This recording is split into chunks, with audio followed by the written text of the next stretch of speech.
My name is Syahirah binti Roslan.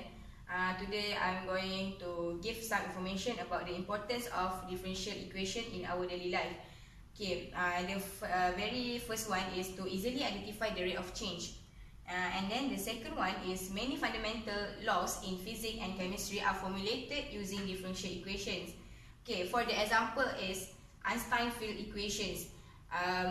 They use 10 partial differential equation, but it is not in our syllabus. And then the second one is Schrodinger's equation, which is the partial differential equation. And then the third one, related in our equation, which deal with the rate of change to help us to find other important information. And then let's we further move on to the question. The question said, a tank contains a salt water solution consisting of initially 30 kg of salt dissolved into 20 liters of water. Water fresh is being poured into the tank at 4 liters per minute, and the solution keeps uniformly stirring as it flows out at 3 liters per minute. Okay, figure 1 shows, this is the figure 1, the setup of the and also the fresh water. Find amount of salt in tank water after 10 minutes. So we will show you how we solve this equation. Assalamualaikum, my name is MARIAM BINTI JOHAN. So to continue from Syahirah just now, we are calculating the amount of salt water remaining in the tank after 10 minutes. So firstly, we'll calculate the volume of water at time t. So we created this equation. Basically, the total water in the tank is 20, and the total water entering is 4. So 4t minus 3t, because that's the rate of water leaving the tank.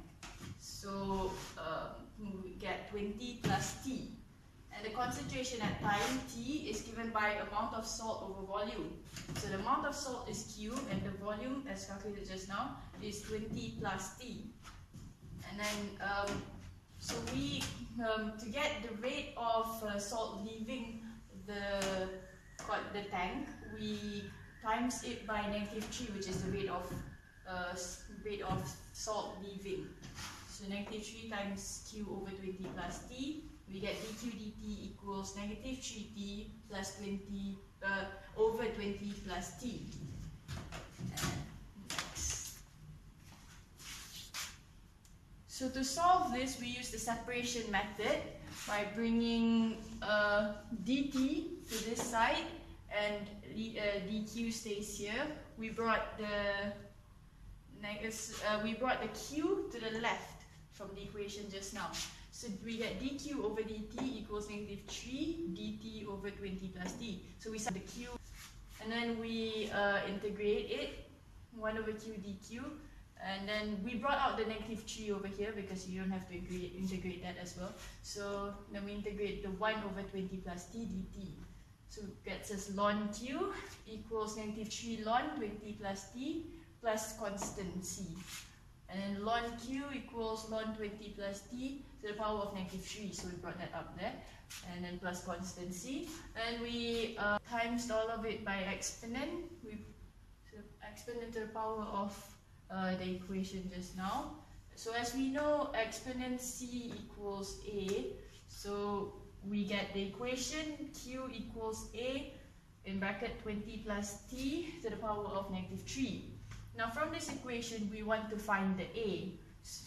So to find the a, we know initially at t equals 0, when time equals 0, the amount of salt is 30, because that was the amount of salt in the tank early on before we added the fresh water.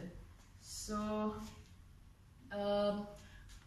so we make q equals 30. A is a, we want to look for a. 20 plus time is 0 at this point. So we get a equals 2.4 times 10 to the power of 5. So our completed equation is q Qt equals 2.4 times 10 to the power of 5 over 20 plus t to the power of 3. So now we can put in the value given to us to find. Basically, let t equals 10 minutes. So Q10 at 10 minutes equals 2.4 times 10 to the power of 5 over 20 plus 10 to the power of 3, which gets us 8.89 kg of salt in tank water remaining after 10 minutes. That's all from us.